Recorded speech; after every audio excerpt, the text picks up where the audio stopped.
بسم الله الرحمن الرحيم. الحمد لله رب العالمين، والصلاة والسلام على أشرف الأنبياء وإمام المرسلين نبينا محمد وعلى آله وصحبه ومن تبعهم بإحسان إلى يوم الدين وسلم تسليما كثيرا. أما بعد، baada kumhimidi Allah subhanahu wa ta'ala na kumsalia na kumsalimu mtume wetu Muhammad sallallahu alayhi wa alihi wa sahbihi wasallam, tunaendelea katika kitabu chetu Al-Fiqh Al-Muyassar, tukiwa tupo katika albabu rabi'u, mlango wa 4 unaozungumzia shuruti za sala, nguzo zake na dalili ya hayo na masaili mengine. Leo tutayasoma mas'ala ya 5, almas'alatu alkhamisa, mas'ala ya 5 katika mlango huu. Almas'alatu alkhamisa fi wajibatiha, katika yale yanayohusu kutaja mambo ya wajibu miongoni mwa ya wajibu katika sala. Wajibatu sala, yaliyo ya wajibu katika sala. Dhahiri طيب. wanasema rahimahumullahu ta'ala wa hafidhallahu albaqin. وواجباتها 8، وواجباتها 8، na wajibu au yale ya wajibu ya sala 8 yako 8, yani yako masuala 8. wajibati sala, yaliyo ya wajibu katika sala. wajibatu sala wanasema hiya al-af'alu, ni matendo, wal aqwalu, na maneno, allati yalzamu al-musalli fi'luha athna as-salah, ambayo hulazimika mwenye kusali kuyafanya hayo kipindi anaiendea sala au kipindi yupo katika sala. Ni matendo na maneno. Kwa hiyo wajibatu salati ni al-af'al wal aqwal, ni matendo na maneno, matendo na maneno, kwa maana matendo au vitendo na maneno ambayo ni ya wajibu mwenye kusali ayalete katika sala, ndiyo wajibati salah. wa wajibatuha 8, na yale ya wajibu yake hiyo sala 8 ni 8. تبطل الصلاة بتركها عمدا، تبطل الصلاة، صلاة باطلك، هو باطلي، بتركها عمدا، pale anapoyawacha mwenye kuswali amda, kwa makusudi. Kwa hiyo kaacha kwa makusudi kusema neno katika maneno ambayo ni wajibu uyasemi, ukaacha kwa makusudi, صلاة باطلك. وتسقط سهوا وجهلا، وتسقط سهوا، نهو anguka hayo yale ya wajibu, yani watasqut, na yanaanguka sahwan, kwa mazingira ya kusahau, wajahlan, na kwa mazingira ya kutokujua. Amefanya jambo hakujua hukumu yake, kaacha jambo hakujua hukumu yake, hakuwa amedhamiria, kwa hiyo amefanya kwa kusahau, sahwan au jahlan, kwa kutokujua.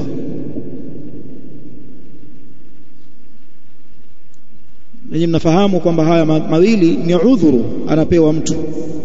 Katika dini yetu tuna al-udhuru bil jahl, udhuru kwa kutokujua. Kuzungumza katika sala mazungumzo nje ya sala kwa kudhamiria kabisa kufanya hivyo na unajua hukumu yake, hilo la batilisha swala. Lakini amezungumza mtu hakujua, jahlan, haibatilishwi swala yake. Kwa nini? Ana kizuizi kinazuia kubatilishwa kwa swala yake, nao tunacho ni kipi? Aljahl. Amezungumza kwa kutokujua hukumu ya haya masala. Mfano yule sahaba aliyezungumza katika sala, sahaba Muawiya, kisa chake maarufa. Imepiga chafi ya mtu akamwambia yarhamukallah, yarhamukallah. Watu wakawa wanamtazama kupitia pembezoni mwa macho yao, yani hawamgeukii, lakini anamwangalia kwa jicho la wizi. Akawaambia waihakum, waihakum, na nini nyinyi, mbona mnamtazama hivi? Akaendelea kuzungumza. Lakini swala ilipomalizika kuswaliwa, Mtume sallallahu alaihi wasallam alipomwita akajua huyu Muawiya hafahamu hukumu ya kuzungumza katika sala. Akamwambia tu Muawiya, hizi swala hizi tunazosali haifai kuzungumza maneno ya watu. Katika sala ni kusoma Qur'ani, ni dhikri na tasbih na kuomba dua. Hakumwambia rudia ile swala. Hapo ndo mahali shahid. Hakuambiwa Muawiya rudia sala fa inna salataka batila, kwani swala yako ni batili. Hakuambiwa irudie. Kwa nini? Alikuwa ni jahilan bil hukmi, hakuwa akijua hukumu yake. Kwa hapa wanasema watasqutu sahwa, huanguka hizi wajibatu salah sahwan, kwa kusahau, wa jahlan, na kwa kutokujua hukumu yake. Rabbana la tuakhidhna in nasina, dalili yake hiyo. Rabbana, ewe Mola wetu, la tuakhidhna, usituchukulie kiadhabu, in nasina, pale tutakapokuwa tumesahau, tukafanya kosa kwa kusahau, usituadhibu. Au akhtana, au tukafanya kosa kwa kutokujua hukumu yake, jahal. Rabbana wala tahmil alaina isran. Na tukiomba haya maneno, Allah amesema yeye qad fa'altu, nimeshalifanya hilo, nimewakubalia maombi yenu, nimeyakubali kwamba sitokuchukulieni kiadhabu pale mnapotenda kosa kwa kusahau au kutokujua hukumu yake. Dhahiri Naam. Na ndio maana mfungaji ikiwa amefunga mchana wa Ramadhan, amefunga saumu yake au saumu ya sunna Shawwal au Alhamis wal Ithnain, katikati ya mchana, kwa kuwa ameshazoea kula, akaagizia ugali mama ntilie akala na maji akanywa, anatoa sasa kitambara chake ajifutefute maji mikononi na mdomoni, anakumbuka ala, leo na saumu, lakini na ameshiba na maji kanywa. Anaambiwa endelea na saumu yako, endelea na saumu yako, na thawabu zake ziko vile vile. Kwa nini? Alisahau. Naam. Wanasema watasqutu sahwan wa jahla, na huanguka wajibatu sala kwa kusahau au kwa kutokujua. Lakini kuna taratibu zake yakikutokea haya. Wayajibu lisahwi anha sujudu sahwi, wayajibu lisahwi anha, na ni wajibu ikitokea mtu amepatwa na mazingira ya kuyasahau hayo ya wajibati sala, huwa wajibu kwake sujudu sahwi, kusujudu kwa ajili ya kule kusahau. Kwa hiyo sajdatu sahwi yake itafuta yale makosa yaliyopatikana.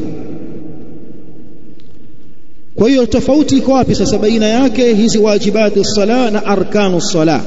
Sababu kuna wajibat yale ya wajibu na kuna zile nguzo za sala. Tofauti yake ni nini?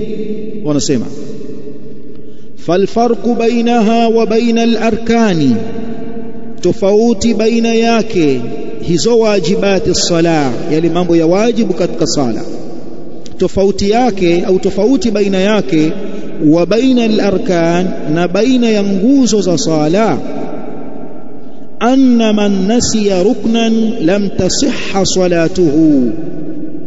Tofauti hiyo, anna man nasiya ruknan ni kwamba yeyote atakayesahau kuileta katika swala nguzo miongoni mwa nguzo za sala, lam tasihha salatuhu, basi swala yake haitoswihi, swala yake ni batil. Amefanyaje? Amesahau kusoma suratul Fatiha, hakuleta takbiratul ihrami, amesahau badala ya kurukuu yeye akaenda sijida moja kwa moja, kasahau rukuu. Amesahau badala ya kukaa kitako baina ya sijida mbili akasimama juu moja kwa moja. Anna man nasiya ruknan, kwamba yeyote atakayesahau nguzo, lam tasihha salatuhu, basi haitoswihi sala yake, illa bil ityani bih, isipokuwa kwa kuileta nguzo hiyo, lazima ailete. Amekumbuka katika rakaa yake ya tatu kwamba rakaa ya pili hakurukuu, basi atakiwa aijalie ile rakaa ya tatu kuwa ni rakaa ya pili, sio ya tatu tena.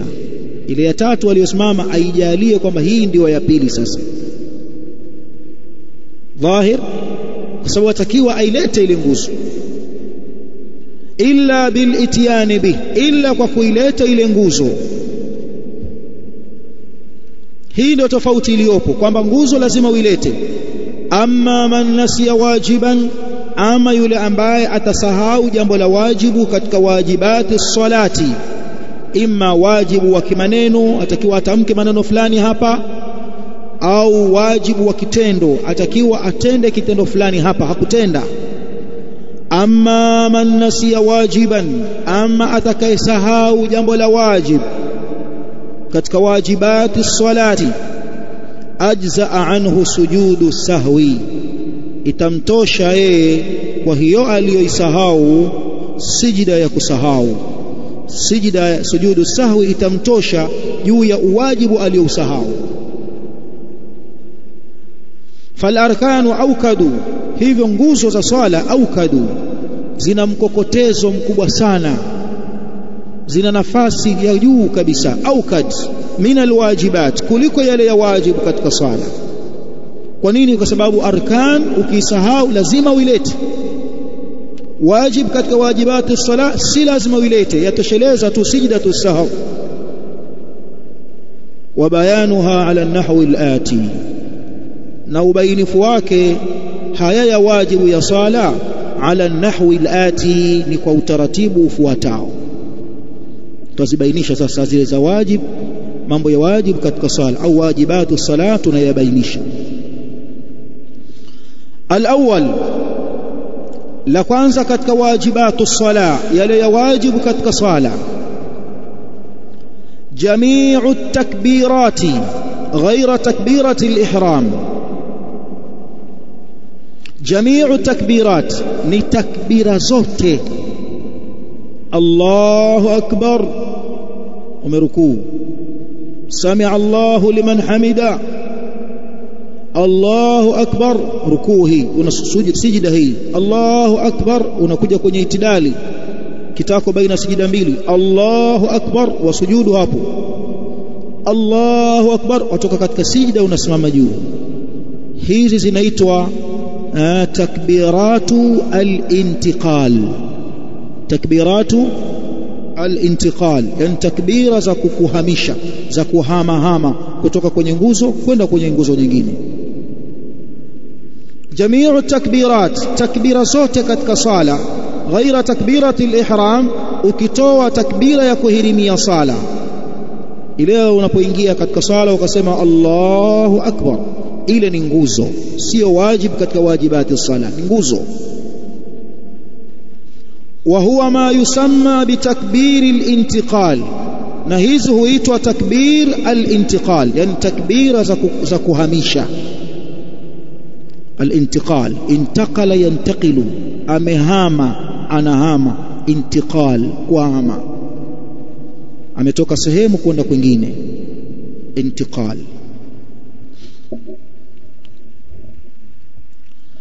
wanasema wa huwa ma yusamma bitakbir al-intiqal, na huita wengine takbirat al-intiqal. dalili kwamba hii ni wajib au aina hizi za takbirat ni wajib katika wajibati as-salah, dalili yake liqauli ibn Mas'ud, kwa ushahidi wa maneno ya Abdullah ibn Mas'ud radhiyallahu anhu, sahaba Abdullah ibn Mas'ud anasemaje ibn Mas'ud radhiyallahu anhu, ra'aytu an-nabiy sallallahu alayhi wa sallam yukabbiru fi kulli raf'in wa khafdin wa qiyamin wa qu'udin. ra'aytu an-nabiy, nilimuona mtume sallallahu alayhi wa sallama, yukabbiru fi kulli raf'in, akileta takbira, fi kulli raf'in, katika kila kisimamo, katika kila muinuko anapoinuka. Kutoka chini kwenda juu ni muinuko, huwa anainuka. Kutoka kwenye rukuu kwenda kwenye itidali ni muinuko, huwa anainuka. fi kulli raf'in wa khafdin, kadhalika wa khafdin, na kuinama, khafd, kuinama. wa qiyamin wa qu'udin, kadhalika katika kisimamo na kitako, kwenye kisimamo na kitako, anaposimama analeta, na kwenye kitako analeta, anapokaa asema Allahu akbar, anakaa, kiwe ni kitako cha baina ya sijida mbili au kitako cha at-tashahhud al-awwal au kitako cha at-tashahhud al-akhir. dhahiri طيب. na hadithi ametaja al-Imam an-Nasa'i rahimahullah na al-Imam at-Tirmidhi, na akasema hasanun sahih, na amesahihisha al-Allama al-Albani katika sahih at-Tirmidhi. hiyo ni dalili juu ya kuwa takbirat katika sala, ukitoa takbiratul ihram zote ni wajib katika wajibati as-salah. dalili hapo ni kwamba mtume sallallahu alaihi wasallam wadhaba, alidumu na hiyo hali. faqad wadhaba an-nabiy, hakika mtume sallallahu alaihi wasallam alidumu sallallahu alaihi wasallam alayhi, juu ya hali hiyo, ila an mat, mpaka pale alipofariki. kwa anapoinama anasema Allahu akbar, anapoinuka anasema Allahu akbar. kwa hiyo kule kwamba yeye wadhaba ala hadha alfi'l, amedumu na kitendo hiki kwa kusema maneno haya, na yeye ndiye aliyesema katika hadith, sallu kama raaitumuni usalli, salini kama mlivyoniona mimi nikiswali. hadithi ametaja al-Imam al-Bukhari kutoka kwa Malik ibn al-Huwairith. hiyo ni dalili kwamba takbirat zote katika sala, ukitoa takbira ya kuhirimia sala ni katika wajibatu sala, katika wajibatu sala. ukiacha kusema takbira kwa maksudi, sala yako ni batila.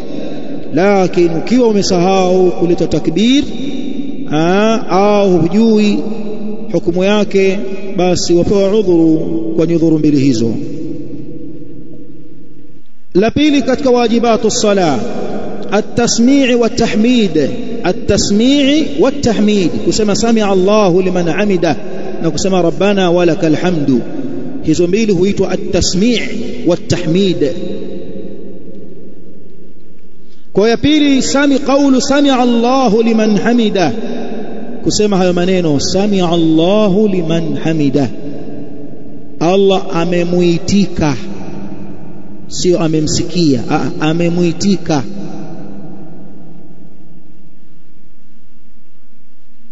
inna rabbi la sami'u ad-du'a, katika Qur'ani imekuja inna rabbi la sami'u ad-du'a, kwa maana la mujibu ad-du'a, ni mwenye kujibu dua. sami'a Allahu liman hamida, Allah anamuitika, amemuitika yule anayemhimidi. maneno haya lilimami walmunfarid husemwa na imamu na mwenye kuswali peke yake. Tuliona kwamba hakuna khilaf kwamba je maneno haya atasema maamuma pia. Tukaona kuna kauli mbili za ahlul ilmi baina waliosema sami'a Allahu liman hamida ni maneno atakayosema imamu na maamuma, wengine wakasema hapana ni ya imamu na mwenye kuswali peke yake. Maamuma yeye hatosema sami'a Allahu liman hamida bali atasema rabbana walakal hamdu, kwa ushahidi wa hadithi Abu Huraira radhiyallahu ta'ala anhu akizungumzia maneno ya Mtume sallallahu alaihi wasallam pale aliposema wa idha kabbara fakabbiru wa idha raka'a farka'u wa idha qala sami'a Allahu liman hamida nyinyi maamuma faqulu rabbana walakal hamdu, semeni rabbana walakal hamdu. Na hii ndio kauli yenye nguvu kwamba sami'a Allahu liman hamida ni neno ambalo husemwa na imamu na al-munfarid mwenye kuswali pweke, japokuwa na wale pia wana hadithi yao wanaoitegemea katika masala ya kusema na maamuma naye aseme sami'a Allahu liman hamida, lakini sio kwa wajihi wa wajibu kwake yeye. Kwa hiyo kusema sami'a Allahu liman hamida lilimami walmunfaridi, kwa imamu na mwenye kuswali pweke, neno hilo ni katika wajibatu swala. Dalili yake hadithi Abu Huraira lihadithi Abi Huraira, wa ushahidi wa hadithi Abu Huraira radhiyallahu ta'ala anhu anasemaje, kana Rasulullah sallallahu alayhi wasallam yukabbiru, alikuwa mtume wa Allah sallallahu alayhi wasallam akileta takbira hina yaqumu ila sala, pale anaposimama kuiendea sala, ambayo ni takbira gani hiyo? Takbiratul ihrami, takbira ya kuhirimia sala, ambayo hii ni nguzo, sio wajibu, nguzo.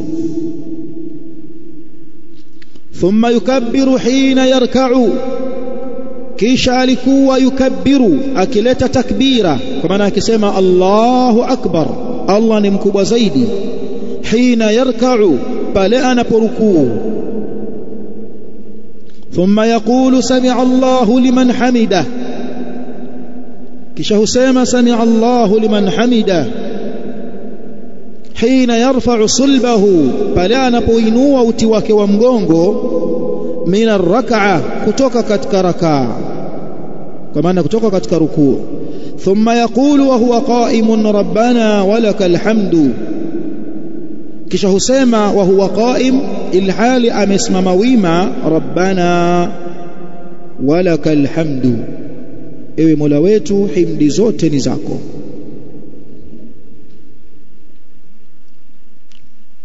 Hapa katika takbira ambayo ni wajibu wa kwanza, mbali na ushahidi huo kuna ushahidi wa hadithi nyingine ambayo wanaitumia ahlul ilm kwamba kusema Allahu akbar ni katika wajibatu salah hata kwa maamuma.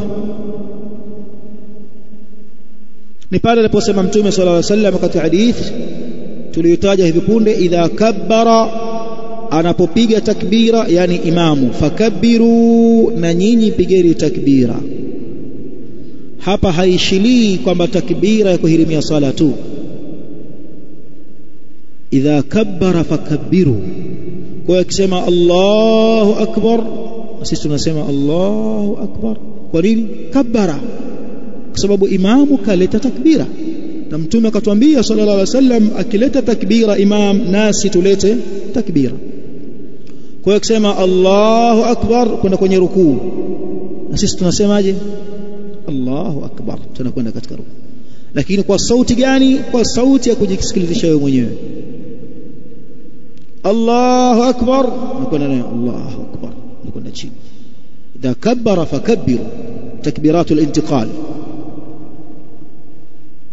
Na wamejenga hoja baadhi ya ahli ilmi juu ya uwajibu wa hizi takbirat kwa hadithi ya Rifaa ibn Rafi', hadithi ya sahaba Rifaa ibn Rafi' radhiyallahu anhu, inayomhusu yule bwana aliyeikosea swala yake, kama ilivyokuja katika sunani ya Abi Daud na wengineo, na amesahihisha al-Allama al-Albani rahimahullah yasemaje hadithi hiyo?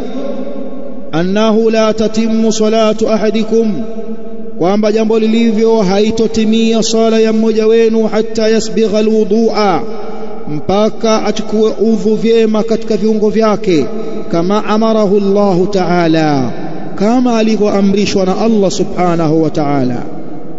Wayaghsila wajhahu wa yadayhi ila almirfaqaini, na aoshe uso wake, wa yadayhi, na mikono yake miwili, ila almirfaqaini, mpaka katika visukusuku viwili. Anasema sallallahu alayhi wasallam, wayaghsila wajhahu wa yadayhi ila almirfaqaini thumma yukabbir Allah wa yahmadahu, kisha amkabbir Allah, anasema Allahu akbar, wa yahmadahu, na amhimidi. Akataja maneno akasema thumma yukabbira, kisha alete takbira, aseme Allahu akbar, wa yarka'a, na arukuu, kisha akaleta maneno thumma yukabbira fayarfa'a, kisha alete takbira fayarfa'ahu, ainue kichwa chake, mpaka mwisho wa hadithi. Kwa hiyo imekuja hii hadithi thumma yukabbira, kisha alete takbira.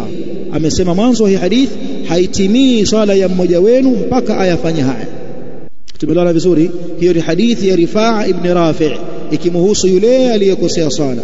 Mahallu shahid, Mtume sallallahu alaihi wasallam kataja takbirat al-intiqal, na hadithi amesahihisha al-Allama al-Albani rahimahullah. Kwa hiyo tunaongezea katika wajibu wa kwanza katika wajibatu salah wa jami'u takbirat, mbali na ushahidi ambao uko kwenye kitabu na huo kadhalik. Kwa tumeona kwamba la pili katika wajibatu salah kusema sami Allahu liman hamida, na hii ni kwa nani na kwa nani? Lilimami wal munfarid, na wako waliosema lilimami wal maamum, lilimami wal maamum, kwa kuwa munfarid naye ni imamu wa nafsi yake. طيب, la tatu qaul rabbana walakal hamdu, kusema rabbana walakal hamdu, rabbana ewe mola wetu, walakal hamdu, iwao inakadiriwa maneno nyuma yake, rabbana ewe mola wetu, walakal hamdu, na himdi zote ni zako. Kuna maneno hayapo hapo, yamefichika. Makadirio yake inasemwa rabbana hamidnaka walakal hamdu, hamidnaka, tumekuhimidi, walakal hamdu, na himdi zote ni zako. Dhahiri lilmaamumi faqat, na hili liko maamuma peke yake. Amma al-imam wal-munfaridu, amma imamu na mwenye kuswali pweke, fayusannu lahum al-jam'u bainahuma, husuniwa kwa wawili hao kuyakusanya baina ya maneno haya mawili, aseme sami Allahu liman hamida na aseme rabbana walakal hamd. Kwa hiyo haya ni katika wajibati salah. Lihadithi Abi Hurairah al-mutaqaddim, kwa ushahidi wa hadithi ya Abu Hurairah iliyotangulia ambayo tumeitaja hapo. Thumma yaqulu sami Allahu liman hamida hina yarfa'u sulbahu min ar-rak'ah, thumma yaqulu wa huwa qa'im rabbana walakal hamd. ولحديث أبي موسى، هي وشهيد وحديث أبو موسى الأشعري رضي الله عنه، وفيه نيمكوجا كتك منينو yake hiyo hadith, وإذا قال سمع الله لمن حمده، na anaposema imamu سمع الله لمن حمده، فقولوا semeni maamuma ربنا ولك الحمد، ربنا لك الحمد، imekuja lakal hamdu au walakal hamdu, zote riwaya zimekuja na zimethibiti kwa wao au kuondoa wao. Na kuna nyingine imekuja Allahumma, unaongeza Allahumma, subhan asbaje sami Allahu liman hamida rabbana walakal hamdu, Allahumma rabbana lakal hamdu au Allahumma rabbana walakal hamdu, pia zimekuja hizo.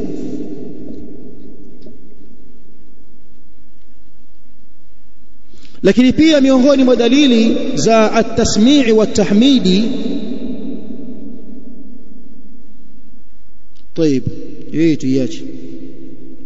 Ya nne katika wajibatu sala subhana rabbiyal azim, kusema haya maneno subhana rabbiyal azim maratan fi rukuu, mara moja tu katika rukuu.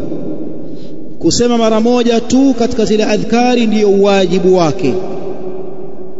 Wajib ni kuleta mara moja, maratan subhana rabbiyal azim, bas umetimiza wajib.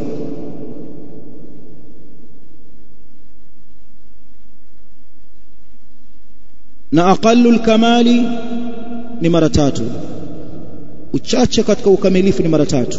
Uzuri ni kuendelea 3, 5 mpaka ngapi huko, sawa. Na hii ya kuleta mara moja moja kwamba ni wajib, ndio wajib kutekeleza wajib, kwamba ukileta mara moja ndio umetekeleza wajib, ni kauli miongoni mwa aqwali za ahli ilmi, sio kwamba ndio kauli ya wanawazuoni wote. Hii wanasema ulama fi asahi aqwali ahli ilm, hii ni kwa mujibu wa kauli iliyo sahihi zaidi miongoni mwa kauli za ulama.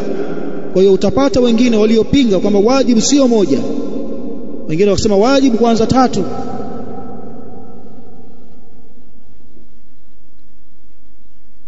Kwa wajib ni mara kama alivyosema al-allama ibn Baz rahimahullah, ukasema subhana rabbiyal azim, lakini vizuri lete mara 3 inapendeza zaidi, bali akthar, na ukazidisha zaidi ni vizuri zaidi, bali na ukabadilisha ukaongezea baada ya kusema subhana rabbiyal azim ukasema subhanaka allahumma rabbana wa bihamdika allahumma ighfirli, kaleta hiyo dua subhanaka allahumma rabbana wa bihamdika allahumma ighfirli, kama ilivyokuja hadithi ya Aisha radhiallahu ta'ala anha kwamba Mtume sallallahu alaihi wasallam alikuwa alipoteremshiwa idha jaa nasrullahi wal fathu wa ra'aita an-nasa yadkhuluna fi dinillahi afwaja fasabbih bihamdi rabbika wastaghfirhu innahu kana tawwaba. Kwa hiyo alikuwa akiyasema haya maneno akifasiri hii sura kimatendo. Utakapoona nusura ya Allah na ushindi, ukaona watu wanaingia katika dini ya Allah makundi kwa makundi, jamaatin, yani makundi kwa makundi, jambo ambalo silo lile jambo ambalo malizoea kabla ya hapo. Walikuwa mtu anakuja anaslimu anajificha usiku kwa usiku, mtu ananyata anakwenda kuslimu, au anakutana anakwenda kwa kificho mpaka kwenye Darul Arqam anakwenda kuslimu huko. Lakini kipindi hicho sasa watu wanaingia makundi, imekuja wafdi ya wapi, kundi wazi wazi. Ukiona hiyo hali, basi msabihi Mola wako na umhimidi na umuombe msamaha, kwani ndio safari yako imekaribia Muhammad wakati huo.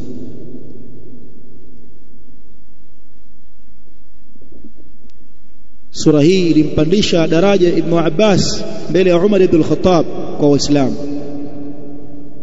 kwamba walikuwa wakilalama baadhi yao kwamba kwa nini jamani sisi tunakaa kwenye vikao vya watu wazima, lakini Umar anapenda kumuingiza huyu kijana huyu Ibn Abbas. Sababu Ibn Abbas mtume kafariki bado kijana mdogo,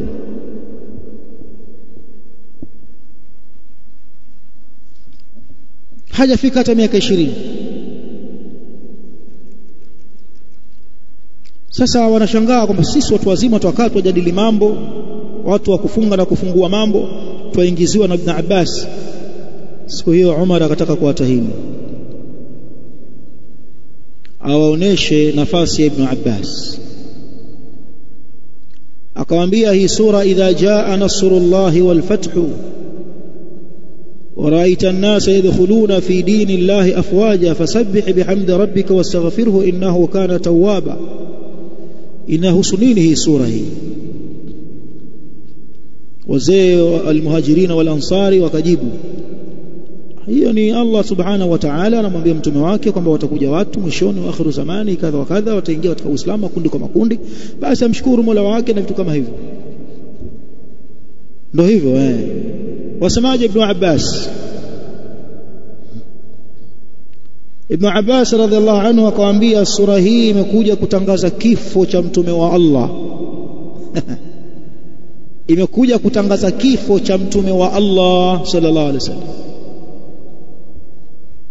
Sasa wewe na kifo wapi kwa wapi hii sura? Yaani ukisoma na kifo wapi kwa wapi? Lakini ameelewa Ibn Abbas kwamba hii imekuja kutangaza kifo, kwamba huo ndio wakati tena wa mwisho. Muhammad bye bye tena, fasabbih bihamdi rabbika wastaghfirhu innahu kana tawwaba. Akawaambia kwa sababu ya kama mambo kama haya aliyosema huyu Ibn Abbas, ndio mimi huwa napenda kumuingiza kwenye vikao na nyinyi watu wazima. tumeelewana vizuri? طيب رضي الله عنهم أجمعين.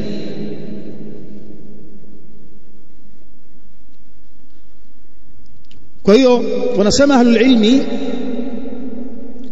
yustahabu, pendekezwa na jambo la kisunna katika dhikri hii ya rukuu subhana rabbiyal azim, ambayo ni wajibun min wajibati as-salah. mtu na aongezee maneno, aseme subhanakallahumma rabbana wa bihamdika allahumma ighfir li. pia akabadilisha na akaongezea hapo akasema subuhun qudusun rabbul malaikati waruh. ni dhikri pia ya mahala hapo, subuhun qudusun rabbul malaikati waruh. au akaongezea subhana dhil jabarut wal malakut wal kibriyai wal azama. nao pia ni dua katika sehemu hii ya rukuu, subhana dhil jabarut wal malakuti wal kibriyai wal azama.